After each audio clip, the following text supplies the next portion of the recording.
இன்னைக்கு கடலூர் மேற்கு மாவட்ட கழகத்தை சேர்ந்த சார்பு அணி நிர்வாகிகள் உங்க அத்தனை பேரையும் ஒரே இடத்துல சந்திக்கிறது மிகுந்த மகிழ்ச்சியை தருகின்றது.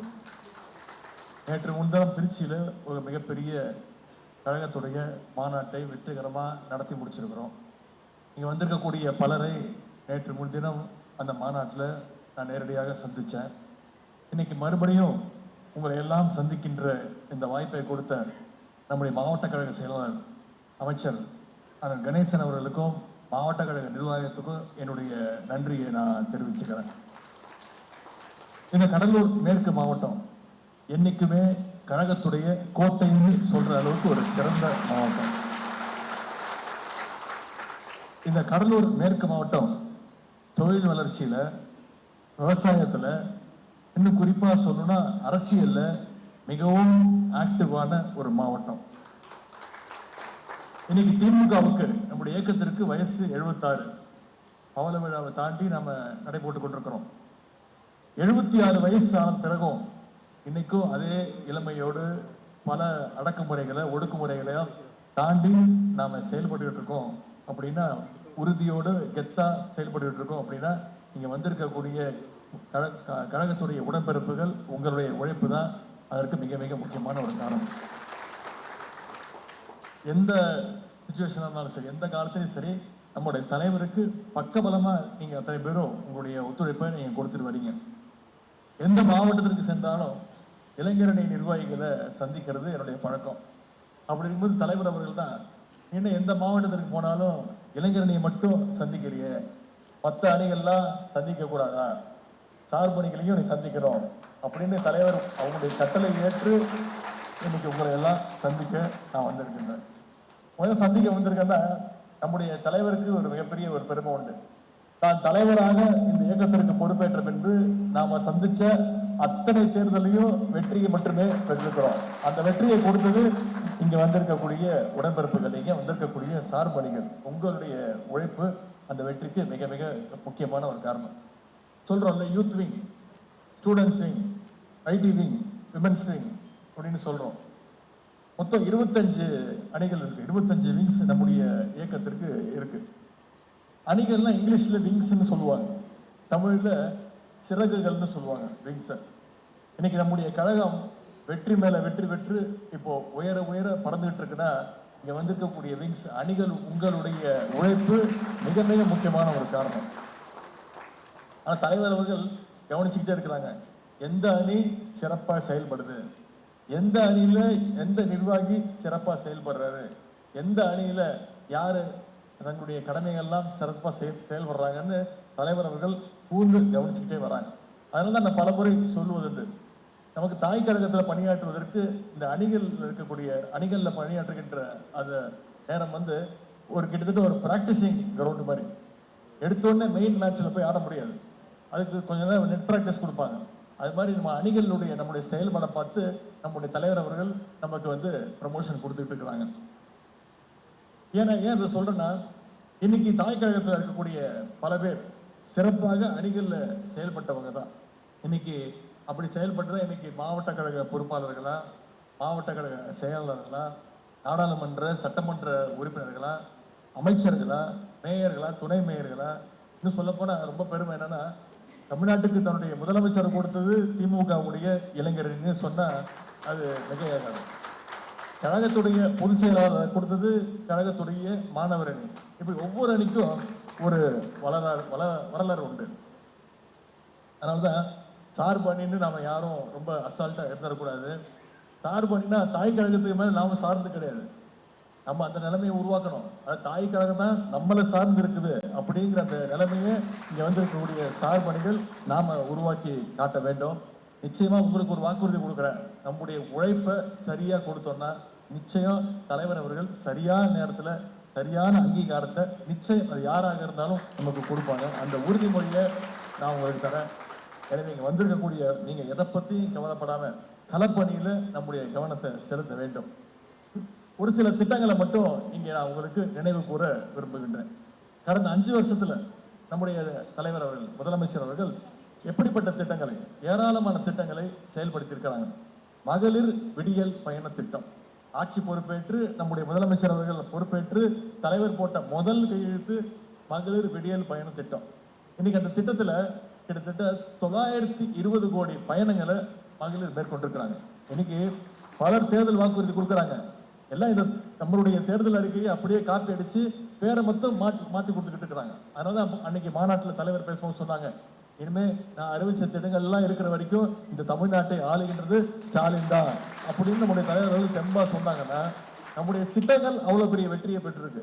இந்த மகளிர் விடியல் பயண திட்டத்தில் 920 கோடி பயணங்கள் மகளிர் மேற்கொண்டிருக்கிறாங்க. அது மட்டும் இல்ல, முதலமைச்சர் காலை உணவு திட்டம். நீங்க ஒவ்வொரு குழந்தையும் காலையில எந்திரிச்சு போனோன்னு பள்ளிக்கூடத்துல சிறந்த கல்வி, அதற்கு முன்பு சிறந்த காலை உணவு. ஒவ்வொரு நாளும் 20 லட்சம் குழந்தைங்க முதலமைச்சர் காலை உணவு திட்டத்துல பயன்பெற்று இருக்காங்க. அதே மாதிரி மாணவிகள் உயர்கல்வி படிக்கணும், அரசு பள்ளியை படிச்சு எந்த கல்லூரியில போய் சேர்ந்தாலும் மாணவிகளுக்கு புதுமை பெண் திட்டம், மாணவர்களுக்கு தமிழ் புதல்வன் திட்டம். கிட்டத்தட்ட 2 சேர்த்து 12 லட்சம் 13 லட்சம் மாணவ மாணவிகள் இந்த புதுமை பெண் தமிழ் புதல்வன் திட்டத்துல பயன்பெற்றிருக்கிறாங்க. கல்வி ஊக்கத்தொகையாக 1000 ரூபாய் நம்முடைய அரசு வழங்கி வருகின்றது. அதுபோல இன்னைக்கு 10 லட்சம் கல்லூரி மாணவ மாணவிகளுக்கு லேப்டாப்பை நம்முடைய முதலமைச்சர் அவர்கள் வழங்கியிருக்கின்றாங்க. எல்லாத்தையும் விட மிக மிக முக்கியமான ஒரு திட்டம், தேர்தல் அறிக்கையில நம்ம சொன்ன வாக்குறுதி, நம்மளால செய்ய முடியாதுன்னு எதிர்கட்சிகள் சொன்ன வாக்குறுதி, அதுதான் கலைஞர் மகளிர் உரிமை தொகை திட்டம். கடந்த 3 வருஷமா நம்முடைய தலைவர் அவர்கள் 1,31 லட்சம் மகளிருக்கு மாசம் 1000 ரூபாய் நம்முடைய தலைவர் அவர்கள் கொடுத்திருக்கிறார். அது கடந்த பிப்ரவரி மாதம் மிகப்பெரிய ஒரு சர்ப்ரைஸ் கொடுத்தார் நம்முடைய முதலமைச்சர் அவர்கள். பெண்களுக்கு மகளிருக்கு சர்ப்ரைஸ், எதிர்கட்சிகளுக்கு மிகப்பெரிய ஷாக்கு. பிப்ரவரி மாதம், மார்ச் மாதம், ஏப்ரல் மாதம், ஏன்னா பல மாநிலங்கள்ல இதை தடுத்து நிப்பாட்டி இருக்கிறாங்க. தேர்தல் வருது, சட்டமன்ற தேர்தல் வருது, இந்த திட்டம் மகளிருக்கு மத்தியில் மிகப்பெரிய வரவேற்பு பெற்றிருக்குன்னு இதை எப்படியாவது முடக்கணும், இந்த உரிமை திட்டத்தை எப்படியாவது 3 மாசத்துக்கு முடக்கணும்னு எதிர்கட்சிகள் சதி திட்டத்தில் ஈடுபட்டாங்க. நீதிமன்றத்திற்கு போயிருக்கிறாங்க இதை எப்படியாவது நிப்பாட்டணும்னு. ஆனா இதை தெரிஞ்சுக்கிட்டு நம்முடைய தலைவர் அவர்கள் இப்போ 3 மாசத்துக்கு சேர்த்து 3000 பிளஸ் கோடைக்கு சிறப்பு நிதியா 2000ன்னு 5000 ரூபாய் ஒரே கையெழுத்துல 1,32 லட்சம் மகளிருக்கு, 1,32 லட்சம் குடும்பங்களுக்கு நம்முடைய முதலமைச்சர் அவர்கள் கொடுத்திருக்கிறாங்க. இதையும் மீறி இன்னொரு வாக்குறுதியும் கொடுத்திருக்கிறார். மீண்டும் திராவிட மாடல் 2.2 ஆட்சி அமைஞ்ச உடனே மகளிர் உரிமை தொகை 1000 ரூபாய் உயர்த்தி 2000 ரூபாய் கொடுப்பேங்கிற வாக்குறுதியும் நம்முடைய தலைவர் அவர்கள் கொடுத்திருக்கிறாங்க. இது மட்டும் இல்ல, எத்தனையோ திட்டங்கள், இன்னுயிர் காப்போம் நம்மை காக்கும் 48 அப்படின்னு திட்டம், மக்களை தேடி மருத்துவம்னு திட்டம், எத்தனை பட்டாக்கள் கொடுத்திருக்கோம் இந்த 5 வருடங்கள்ல 24 லட்சம் பேருக்கு பட்டா கொடுத்திருக்கு நம்முடைய அரசு. இப்படி சொல்லிக்கிட்டே போலாம். சென்ற வாரம் நம்முடைய முதலமைச்சர் அவர்கள் உங்க கனவை சொல்லுங்க அப்படின்ற ஒரு திட்டத்தை அறிவிச்சாங்க. பல்வேறு வாக்குறுதிகளை கொடுத்திருக்கிறாங்க. கல்வி, தொழில் வளர்ச்சி, அடிப்படை கட்டமைப்பு, பேசிக் இன்ஃப்ராஸ்ட்ரக்சர், விவசாயம், ஒவ்வொன்றிலையும் 2030ஆம் ஆண்டுக்குள்ள அடுத்த கட்டத்திற்கு நான் தமிழ்நாட்டை கூட்டிட்டு போவேன் அப்படிங்கிற வாக்குறுதியை நம்முடைய தலைவர் அவர்கள் சொல்லியிருக்கிறாங்க. முந்தைய ஒரு சில உதாரணங்கள் மட்டும் சொல்றேன். முந்தைய அதிமுக ஆட்சியில தொழில் முதலீட்டிற்காக போடப்பட்ட MOUs, முதலீட்டிற்கான புரிந்துணர்வு ஒப்பந்தங்கள் எவ்வளவு தெரியுமா? 471 சென்ற அதிமுக ஆட்சியில. நம்முடைய அரசு இந்த 5 வருடங்களை 1190 புரிந்துணர்வு ஒப்பந்தங்கள் MOUs போடப்பட்டிருக்காங்க. கிட்டத்தட்ட 3 மடங்கு அதிகம். முந்தைய அதிமுக ஆட்சியில தமிழ்நாட்டுக்கு கொண்டு வரப்பட்ட சிப்காட் இண்டஸ்ட்ரியல் பார்க்ஸ் எவ்வளவு தெரியுமா? வெறும் 4. நம்முடைய ஆட்சியில 5 வருட ஆட்சியில 33 புதிய சிப்காட்களை நம்முடைய தமிழ்நாட்டுக்கு உருவாக்கி கொடுத்திருக்கிறோம். வேளாண் துறை எடுத்துக்கிட்டீங்கன்னா முந்தைய அதிமுக ஆட்சியில 57 லட்சம் ஹெக்டேர் அளவுக்கு சாகுபடி பரப்பு அளவு இருந்துச்சு. இப்போ அதை உயர்த்தி 62 லட்சம் ஹெக்டேரா உயர்த்தி காட்டியிருக்கிறது நம்முடைய அரசு. 5 ஆண்டுகள்ல 5 லட்சம் ஹெக்டேரை நாம உயர்த்தி காட்டியிருக்கிட்டோம். அதே போல கடந்த ஆட்சி காலத்துல இலவச வேளாண் மின் இணைப்பு எவ்வளவு கொடுத்திருக்கிறாங்கன்னா 1 லட்சம் விவசாயிகளுக்கு கொடுத்திருக்கிறாங்க. நம்முடைய ஆட்சியில 2 லட்சத்திற்கும் அதிகமான விவசாயிகளுக்கு இலவச மின்சார அந்த இணைப்பை நம்ம கொடுத்திருக்கிறோம். இப்படி பல்வேறு திட்டங்கள். ஒடுக்கப்பட்ட மாணவர்கள் தமிழ்நாட்டில் இல்ல ஃபாரின்ல போய் படிக்கணும்னு அயலக திட்டம், திட்டத்தோட பெயரு அண்ணல் அம்பேத்கர் அயலக உயர்கல்வி வழங்குகின்ற திட்டம். இந்த திட்டத்துல அதிமுக ஆட்சியில பயன்பெற்ற மாணவர்கள் எவ்வளவு பேர் தெரியுமா? மொத்தம் 2 பேர்.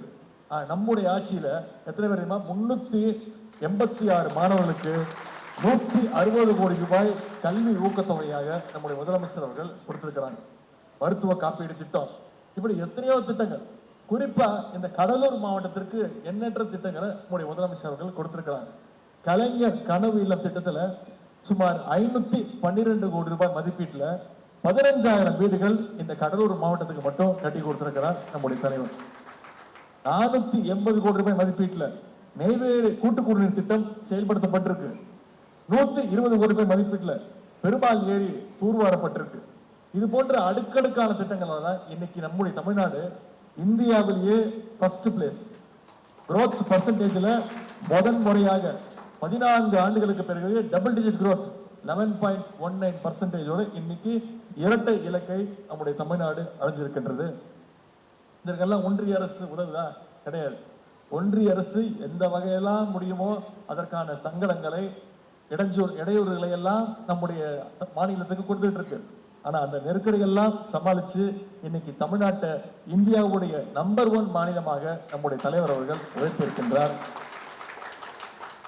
நம்முடைய கல்வி உரிமையை படிக்கிறாங்க, மொழி உரிமையை படிக்கிறாங்க, நிதி உரிமையை படிக்கிறாங்க, மாநில உரிமைகள் ஒவ்வொன்றத்தையும் முடக்க பார்க்கிறாங்க.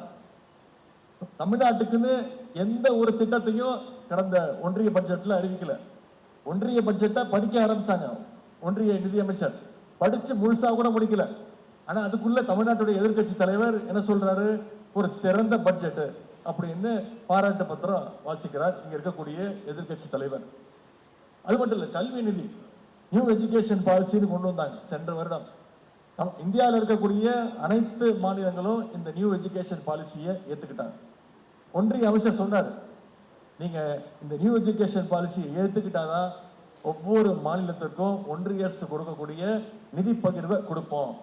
நம்முடைய தமிழ்நாட்டுக்கு ஒன்றிய அரசு தர வேண்டிய நிதி 2 வருஷத்துக்கு சேர்த்து கிட்டத்தட்ட 3200 கோடி.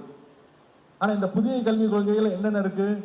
புதிய கல்விக் கொள்கை ஏத்துக்கிட்டா மீண்டும் மும்மொழி கொள்கை, மீண்டும் தமிழ்நாட்டுக்குள்ள இந்தியையும் சமஸ்கிருதத்தையும் எப்படியாவது திணிக்கிறதுக்கான முயற்சி. இந்த புதிய கல்விக் கொள்கை ஏத்துக்கிட்டா மீண்டும் தமிழ்நாட்டுக்குள்ள நாம ஒழிச்ச குலக்கல்வி திட்டம் இதெல்லாம் வரணும்னு தான் நம்ம முதலமைச்சர் சொன்னாரு. 3200 கோடி இல்ல, நீ 10,000 கோடி கொடுத்தாலும் தமிழ்நாட்டுக்குள்ள நான் எந்த காலத்திலையும் புதிய கல்விக் கொள்கையை அனுமதிக்க மாட்டேன்னு சொன்ன ஒரே முதலமைச்சர், ஒரே தலைவர் நம்ம தலைவர். இன்னைக்கு மற்ற மாநிலங்கள் இதை புரிஞ்சுக்கிட்டு இருக்கிறாங்க. ஏத்துக்கிட்ட மற்ற மாநிலங்கள்லாம் இன்னைக்கு அதை புரிஞ்சுக்கிட்டு சொல்றாங்க, ஆமா தமிழ்நாடு சொன்னது சரி, தமிழ்நாடு முதலமைச்சர் எடுத்த முடிவு சரியான முடிவு. இன்னைக்கு ஒன்றிய அரசு எந்த முடிவு எடுத்தாலும் மற்ற மாநில முதலமைச்சர்கள் என்ன பாக்குறாங்க? தமிழ்நாடு இன்னைக்கு என்ன முடிவு எடுத்திருக்கு, தமிழ்நாட்டு முதலமைச்சர் என்ன சொல்றாரு அப்படின்னா மற்ற மாநிலங்கள் பாக்குறாங்க. அப்படிப்பட்ட ஒரு இந்தியாவுக்கே ஒரு எடுத்துக்காட்டு முதலமைச்சராக நம்முடைய தலைவர் அவர்கள் கடந்த 5 வருடங்கள்ல ஒரு சிறப்பான ஆட்சியை நம்முடைய தலைவர்கள் கொடுத்திருக்கிறாங்க. நம்முடைய தலைவரோட வேலையை பாஜக அவங்க போடுற ஃபியூச்சர் பிளான்ஸ் எல்லாத்தையும் நம்முடைய தலைவர் அம்பலப்படுத்தி அவங்களோட ஃபியூச்சர் பிடுங்கிறாரு, ஆரம்ப கட்டத்திலேயே பிடுங்கிறாரு. அதனாலதான் பாஜகவுக்கு நம்மளை பார்த்து எவ்வளவு எரிச்சல். எத்தனையோ வகையில ஏதாவது பழி வாங்கணும் முயற்சிக்கிறாங்க. நம்ம சார்பணிகள் கூட்டம் நடத்துறோம். திமுகவோட சார்பணிகள் என்ன? இளைஞர் அணி, மாணவர் அணி, மகளிர் அணி, ஐடி விங். பாஜகவுடைய சார்பணிகள் என்ன? சிபிஐ, இடி, இன்கம் டாக்ஸ், இப்போ எலெக்ஷன் கமிஷன். எப்படி சார்பணிகள் நாம நம்மளுடைய தேர்தல் வேலைகளை செய்யறோமோ பாஜகவுடைய சார்பணிகள் அவங்க தங்களுடைய தேர்தல் வேலைகளை செய்யறாங்க. இன்னைக்கு இந்த சிபிஐ, இடி, ஐடி இதெல்லாம் வச்சுதான் ஒரு கூட்டணியை அமைச்சிருக்கிறாங்க. அந்த கூட்டணியில் இருக்கிற ஒவ்வொருத்தரை பத்தி உங்களுக்கு தெரியும். என்னென்ன பேசுனாங்க கடந்த 5 மாதங்களுக்கு முன்பு என்னென்ன பேசுனாங்கன்னு உங்களுக்கு தெரியும். ஒருத்தர் சொன்னாரு, திரு எடப்பாடி பழனிசாமி அவர்களுக்கு கவுன்சிலர் அவருக்கு கூட யோக்கியதை கிடையாது அப்படின்னு சொன்னாரு. அவர் ஒரு டயர் நக்கி அப்படின்னு சொன்னார் ஒருத்தர். நான் யாரு சொல்றேன்னு உங்களுக்கு தெரியும். இப்ப கூட இருக்கிற ஒருத்தர் சொன்னாரு, அதிமுகவோட கூட்டணி வைக்கிறதுக்கு நான் தூக்கல தொங்கலாம் அப்படின்னு சொன்னவங்க இன்னைக்கு கூட்டணி அமைச்சிருக்கிறாங்கன்னா அது ஒரு பொருந்தா கூட்டணி, வெறும் தேர்தலுக்காக வச்சிருக்கக்கூடிய ஒரு பிசினஸ் டீலிங். இதையெல்லாம் மக்கள்கிட்ட எடுத்து கொண்டு போய் நாம சேர்க்க வேண்டும். ஆனா இதையெல்லாம் பார்த்து யாருக்கு கோவம் வரணும்? திரு எடப்பாடி பழனிசாமி அவர்கள் கோபம் வரணும். ஆனா அவர் கோபப்படுவாரா? அவர் கோபம்னா என்னன்னு தெரியுமா? நான் அடிக்கடி சொல்வேன், முரட்டு பக்தர்கள் பார்த்திருப்போம், முரட்டு தொண்டர்கள் பார்த்திருப்போம். இன்னைக்கு இந்தியாவே ஒரு மிகச்சிறந்த முரட்டு அடிமையை திரு எடப்பாடி பழனிசாமி அவர்கள் ரூபத்துல நம்ம பார்த்துக்கிட்டு இருக்கிறோம். அதுக்கு ஒரு உதாரணத்தை சொல்றேன். ஒரு வாரத்துக்கு முன்பு மதுரையில கூட்டம் நடந்துச்சு. பிரதமர் திரு மோடி அவர்கள் வந்திருந்தார். நீங்க எல்லாம் தொலைக்காட்சியில பார்த்திருப்பீங்க, செய்தித்தாளில் படிச்சிருப்பீங்க. அந்த கூட்ட முகப்புல தந்தை பெரியாருடைய புகைப்படத்தை வச்சிருந்தாங்க. மோடி வராருன்னு தெரிஞ்சோடனே மோடி மனசு நோக்கடிச்சிடக்கூடாதுன்னு பெரியார் படத்தை எடுக்க சொன்னாங்க, எடுத்துட்டாங்க. பெரியார் படத்தை எடுத்துட்டு அந்த இடத்துல மோடியுடைய படத்தை வச்சவங்க தான் இன்னைக்கு இருக்கக்கூடிய அடிமை அதிமுக கூட்டம் சேர்ந்தவங்க. இன்னைக்கு இப்ப செய்தித்தாளில் வந்திருக்கு, இப்ப சோசியல் மீடியால வந்திருக்கு. இன்னைக்கு திரு மோடி அவர்கள் திருச்சிக்கு வர்றாரு. என்ன தெரியுமா கொடுமை? எடப்பாடி பழனிசாமி போட்டோவை எடுத்துட்டாங்க. அப்படிப்பட்ட நிலைமையில இன்னைக்கு அதிமுக இருக்கு. விரைவில் அவங்க கட்சியுடைய பெயர்ல இருக்கக்கூடிய அண்ணா திராவிட முன்னேற்ற கழக அண்ணாவுடைய பெயர் எடுத்துட்டு அங்க அமித்ஷா திராவிட முன்னேற்ற கழகம் வச்சிருவாரு. விரைவில் அவங்க கொடியில் இருக்கக்கூடிய அண்ணாவுடைய படத்தை எடுத்துட்டு அங்க அமித்ஷாவுடைய போட்டோ வச்சாலும் வச்சிருவாரு எடப்பாடி பழனிசாமி அவர்கள். உங்களுக்கு தெரியும், பாஜகவுடைய வேலையை ஒவ்வொரு மாநில கட்சியா முழுங்கிறது தான் அவங்களோட வேலை. இப்ப பீகார்ல என்ன நடந்துட்டு இருக்கு? விரைவில் பீகார்ல நடந்தது அண்ணா திராவிட முன்னேற்ற கழகத்துக்கு விரைவில் நடக்கும், நிச்சயம் நடக்கும். ஏன்னா இதையெல்லாம் வந்திருக்கக்கூடிய அணி நிர்வாகிகள் உங்ககிட்ட நான் கேட்டுக்கொள்வது, நம்ம கிட்ட நம்முடைய அரசினுடைய சாதனைகள் இருக்கு, திட்டங்கள் இருக்கு. நான் நிச்சயமா சொல்றேன், தமிழ்நாட்டில் இருக்கக்கூடிய ஒவ்வொரு வீட்டிலையும் நிச்சயம் ஒரு பயனாளி, அரசு திட்டங்களால் பயன்பெற்ற ஒரே ஒரு பயனாளி நிச்சயமாக இருப்பாங்க. அவங்கள போய் சந்திச்சு பேசுங்க, மக்கள்கிட்ட எடுத்து சொல்லுங்க. நீங்க ஒவ்வொருத்தரும் அடுத்த 40 நாட்களுக்கு குறைந்தது ஒவ்வொரு நாளும் குறைந்தது 50 பேரை சந்திச்சு நம்முடைய தேர்தல் பிரச்சாரத்தை நீங்க செய்யணும். நீங்க ஒருத்தர் சொன்னா ஒரு 50லிருந்து 60 வாக்குகள் உங்க கண்ட்ரோல்ல இருந்தா உங்களுடைய உழைப்ப, உங்களுடைய வளர்ச்சியை யாராலும் தவிர்க்கவோ தடுக்கவோ நிச்சயம் முடியாது. இன்னும் 40 நாட்கள் தான் இருக்கு நம்ம கையில. தேர்தல் வந்துட்டா திமுக காரனா என்ன சொல்லுவாங்க? தேர்தல் வந்துட்டா சிங்கிள் டீயை கொடுத்துட்டு குடிச்சிட்டு டீ மாதிரி வேலை செய்வான் திமுக காரன்னு சொல்லுவாங்க. அதை நிரூபிச்சு காட்ட வேண்டிய நேரம் வந்திருக்கின்றது. உங்களுக்குள் இருக்கக்கூடிய அந்த பணிகளை பிரிச்சுக்கோங்க. இளைஞர் அணியினர், நாங்க இளைஞர்களை சந்திச்சு எங்களுடைய பிரச்சாரத்தை மேற்கொள்ள இருக்கின்றோம். இளைஞர்களை ஈர்க்கின்ற வகையில பல்வேறு பணிகளை செஞ்சுட்டு இருக்கிறோம். அதே மாதிரி வந்திருக்கக்கூடிய மாணவர் அணியினர், மாணவர்களை சந்திச்சு மாணவர்களுக்கு என்னெல்லாம் திட்டங்களை கொண்டு வந்திருக்கோங்கிறது போய் பேசுங்க. ஐடிவி ஏற்கனவே நீங்க சோசியல் மீடியால ரொம்ப ஆக்டிவா செயல்படுறீங்க, இன்னும் தீவிரமா செயல்படுங்க. நீங்களே பேசி சின்ன சின்ன வீடியோக்களை பதிவு செய்யுங்க. நீங்க ஒவ்வொருத்தரும் யூடியூப் சேனல் தொடங்குங்க. நான் உங்களை யாரும் பொய் செய்திகளோ பரப்பணும்னு சொல்லல. நம்ம கிட்ட உண்மையான வரலாறு இருக்கு, நம்ம கிட்ட உண்மையான திட்டங்கள் இருக்கு, பயனாளிகள் இருக்காங்க. அவங்கள பத்தி சோசியல் மீடியால பேசுங்க. நீங்க ஒவ்வொருத்தரும் ஒரு ஊடகமா செயல்படணும். அதே மாதிரி சட்டத்துறை, லீகல் விங், தேர்தல் வந்துட்டா சட்டத்துறை தான் கழகத்திற்கு மிகப்பெரிய பலம். வேட்புமனு தாக்கல் இருந்து வாக்கு எண்ணிக்கை வரைக்கும் உங்களுடைய பணி எவ்வளவு முக்கியம்னு எல்லாருக்கும் தெரியும். சிறுபான்மை நல உரிமை பிரிவை சேர்ந்தவங்க, அடிமை பாஜகவும் அதிமுகவும் சிறுபான்மை மக்களுக்கு செய்கின்ற துரோகத்தை போய் கொண்டு போய் சேருங்க, மக்கள்கிட்ட கொண்டு போய் பேசுங்க. நம்முடைய சிறுபான்மை மக்களுக்கு நம்முடைய திராவிட முன்னேற்ற கழகம் என்னெல்லாம் செஞ்சிருக்குங்கிறத கொண்டு போய் பேசுங்க. அது மாதிரி மெடிக்கல் விங், பொறியாளர் அணி, மருத்துவ அணி, இப்படி பல்வேறு அணிகள் இருக்கு. நிச்சயம் உங்களுக்கு இருக்கக்கூடிய உங்களோட நண்பர்கள், மருத்துவர்கள், பொறியாளர்கள், அவங்க கிட்ட எல்லாம் பேசுங்க. விவசாய அணி, நம்முடைய அரசு விவசாயிகளுக்கு என்னென்ன திட்டங்களை கொண்டு வந்திருக்குன்னு கொண்டு போய் பேசுங்க. ஏன்னா விவசாயத்துக்குன்னு வரலாற்றிலேயே தனி பட்ஜெட்டை கொண்டு வந்தது நம்முடைய திராவிட முன்னேற்ற கழகம். இதையெல்லாம் ஞாபகப்படுத்தணும். மக்களுக்கு நிச்சயம் தெரியும், மறந்துருப்பாங்க, கண்டிப்பா ஞாபகப்படுத்தணும். ஆதி திராவிடர் நலக்குழுவை சேர்ந்த தோழர்கள் இங்க வந்திருக்கீங்க. ஆதி திராவிடர்கள் பழங்குடியின மக்களுடைய முன்னேற்றத்திற்கு நம்முடைய அரசு என்னெல்லாம் செஞ்சிருக்குங்கிறது தொடர்ந்து அவங்களுக்கு ஞாபகப்படுத்துங்க. அண்ணல் அம்பேத்கர் அயலக கல்வி உதவி திட்டத்தை பத்தி பேசுங்க. அதே மாதிரி விளையாட்டு மேம்பாட்டு அணி வந்திருக்கிறீங்க. உங்க பகுதியில் இருக்கக்கூடிய விளையாட்டு வீரர்கள்ட்ட இந்த 5 வருடங்கள்ல என்னென்ன செஞ்சிருக்கோங்கிறத கொண்டு போய் சேருங்க. 12,600 கிராம பஞ்சாயத்துகளுக்கும் கலைஞர் ஸ்போர்ட்ஸ் கிட் எந்த ஆட்சியிலும் கொடுத்தது கிடையாது. நாம கொடுத்திருக்கிறோம். எந்த ஆட்சியிலையும் வரலாற்றிலே கிடையாது. இந்த 2 வருடங்கள்ல 300 விளையாட்டு வீரர்களுக்கு அரசு வேலை வாய்ப்பை கொடுத்திருக்கிறார் நம்முடைய தலைவர் அவர்கள். அடுத்து சொல்ற எந்த ஆட்சியிலும் பண்ணாத சாதனை. இப்படி பல்வேறு மினி ஸ்டேடியங்கள் கொடுத்திருக்கிறோம். இதெல்லாம் அங்க உங்க பகுதியில் இருக்கக்கூடிய விளையாட்டு வீரர்கிட்ட எடுத்து பேசுங்க. மகளிர் அணி சகோதரிக்கு வந்திருக்கிறீங்க. நாங்கெல்லாம் வீட்டு வாசல் வரைக்கும் தான் போக முடியும். ஆனா மகளிர் அணி நீங்க வீட்டுடைய சமையல் அறை வரைக்கும் நீங்க போய் அவங்களோட நீங்க உரிமையா பேசலாம். நம்முடைய ஆட்சியுடைய சாதனைகளை எடுத்து சொல்லுங்க. ஒவ்வொரு வீட்டுக்குள்ளேயும் உங்க பிரச்சாரத்தை எடுத்துட்டு போங்க. ஏற்கனவே வெல்லும் தமிழ் பெண்கள் அப்படின்ற பிரச்சாரத்தை நீங்க செஞ்சுட்டு இருக்கிறீங்க. அதை இன்னும் தீவிரமா செய்யுங்க. எந்த வேலையை செஞ்சாலும் ஒன்றிய நகர பேரூர் கழக செயலாளர்கள் அவங்களுடைய அனுமதியை வாங்கிட்டு அவங்களுடைய ஆலோசனை நடத்தி அதன் பிறகு செய்யுங்க. அதே மாதிரி வந்திருக்கக்கூடிய ஒன்றிய நகர பேரூர் கழக செயலாளர்கள் அவங்களுக்கெல்லாம் ஒரே ஒரு வேண்டுகோள்.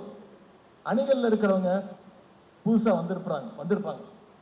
சில பேர் அணிகள்ல ட்ரைனிங் ஆகி தான் ஒன்றிய நகர பேரூர் கழக செயலாளர் ஆயிருப்பீங்க. அணிகளுக்கு வந்திருப்பவங்க புதுசா வந்திருப்பாங்க, பெரிய எக்ஸ்பீரியன்ஸ் இருக்காது. முதல் தலைமுறை அரசியல்வாதியாக கூட இருக்கலாம். அவங்க ஏதாச்சும் சின்ன சின்ன தவறுகள் பண்ணா அதை தயவு செய்து பெருசா எடுத்துக்காதீங்க. அவங்கள நீங்க கைடு பண்ணுங்க, நீங்க வழி நடத்துங்க. உங்களுடைய பணிகள் எப்படி இருக்கும்னு அவங்களுக்கு சொல்லிக் கொடுங்க. நான் இன்னைக்கு இங்க ஒரு துணை முதலமைச்சராகவோ, ஒரு விளையாட்டுத்துறையினுடைய அமைச்சராகவோ, ஒரு சட்டமன்ற உறுப்பினராகவோ வரல. நானும் உங்கள ஒருத்தன், ஒரு அணியினுடைய செயலாளர், இளைஞரணின்ற ஒரு அணியினுடைய செயலாளர். அந்த உரிமையோடு நான் உங்களோட கேட்டுக்கொள்வதெல்லாம், நம்ம அணிகளுக்குள்ள மற்ற நேரங்கள்ல போட்டி இருக்கும். எந்த அணி சிறப்பா செய்யுதுன்னு பார்ப்போமா, தலைவர் ஒன்று ஒரு வேலை சொன்னார்னா அதை யார் செஞ்சு முடிக்கிறான்னு பார்ப்போமா அப்படின்னு ஒரு போட்டி நமக்குள்ள இருக்கும். ஆனா அந்த போட்டி மற்ற நேரத்தில் இருக்கிற வழியோ இப்போ நிச்சயம் நமக்குள்ள அந்த போட்டி இருக்கணும். வர்ற சட்டமன்ற தேர்தலில் எந்த அணி பிரச்சாரத்தை சிறப்பா எடுத்துக்கொண்டு போறோம் அப்படிங்கிற போட்டி நம்ம ஒவ்வொரு அணிக்குள்ளேயும் நிச்சயம் ஒரு ஆரோக்கியமான போட்டி இருக்க வேண்டும். போர்னு வந்துட்டா எல்லாம் ஒரே நேரத்தில் போய் சண்டை போட மாட்டாங்க. அப்படி சண்டை போட்டா நிச்சயம் தோல்விதான் வரும். கரெக்டா பிளான் பண்ணி அணியாக பேட்சாக டீமாக போய் போர்ல ஈடுபட்டோம்னா, சண்டையில் ஈடுபட்டோம்னா நிச்சயம் வெற்றி உறுதி. எனவே தேர்தல்கின்ற இந்த போர்ல கழகம் சார்பாக நாம் அனைவரும் அணியாக சென்று நம்முடைய வெற்றியை நாம உறுதி செய்ய வேண்டும். இந்த தேர்தல் தமிழ்நாட்டு அணிக்கும் டெல்லி அணிக்கும் நடக்க போகின்ற தேர்தல் என்பதை மக்களுக்கு புரிய வைங்க. இந்த தேர்தலில் நம்முடைய தமிழ்நாடு அணி 234 தொகுதியிலையும் நிச்சயம் வெற்றி பெற்றாக வேண்டும். அதற்கு வந்திருக்கக்கூடிய 25 அணியும் அடுத்து வர்ற 40 நாட்களுக்கு, இன்னைக்கு தேதி 11, 15ஆம் தேதி தேர்தல் தேதி அறிவிப்பு வந்துடும். எனக்கு தெரிஞ்சு ஏப்ரல் 15லேருந்து 20க்குள்ள தேர்தல் அறிவிச்சிருவாங்க. அந்த தேதிக்குள்ளதான் தேர்தல் இருக்கும். பாத்தீங்கன்னா நம்ம கையில அதிகபட்சம் 35லேருந்து 40 நாட்கள் தான் இருக்கு. அடுத்த 35-40 நாட்கள் நாம செய்கின்ற அந்த பணி, தேர்தல் பிரச்சாரம், அடுத்த 5 வருஷத்துக்கு தமிழ்நாட்டை காப்பாற்ற போற தேர்தல், அந்த பணியை நாம செய்யணும். நாம பிரிஞ்சு இருக்கலாம், நமக்குள்ள ஒரு ஆரோக்கியமான போட்டி இருக்கலாம். இளைஞர் அணி, மகளிர் அணி, சிறுபான்மையினர் அணி, ஐடிவிங்னு பல்வேறு அணிகளா பிரிஞ்சிருக்கலாம்.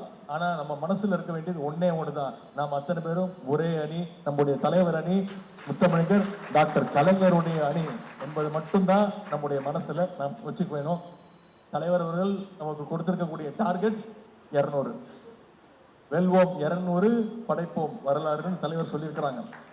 நிச்சயம் அடுத்த 40 நாட்கள் களத்துல இறங்கி இந்த பிரச்சாரத்தெல்லாம் செஞ்சோம்னா, மக்களோடு நெருங்கி தொடர்புல நம்ம இருந்தோம்னா, நிச்சயம் 200 அல்ல 200க்கும் அதிகமான தொகுதியில் நாம் வெற்றி பெற்று மீண்டும் 7வது முறையாக ஆட்சி அமைப்போம்.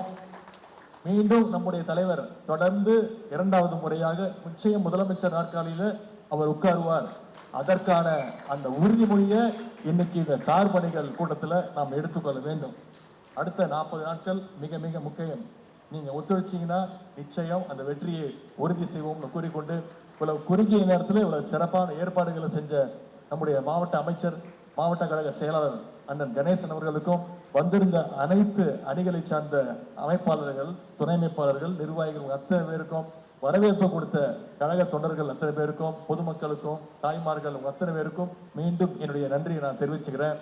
இங்க பேசி முடிச்சோடனே உங்க அத்தனை பேரும் தனித்தனியாக அல்ல, குழு புகைப்படமாக ஒவ்வொரு அணியா மேல வந்தீங்கன்னா, பொறுமையாக வந்தீங்கன்னா, உங்க ஒவ்வொரு அணியோடும் நாங்கள் குழு புகைப்படம் எடுத்துக்கொள்கிறோம் என்பதையும் தெரிவித்து, இந்த சிறப்பான ஏற்பாடுகள் செஞ்ச அத்தனை பேருக்கும், வருகை தந்த அத்தனை பேருக்கும் மீண்டும் என்னுடைய நன்றியை கூறி விடைபெறுகின்றேன். நன்றி, வணக்கம்.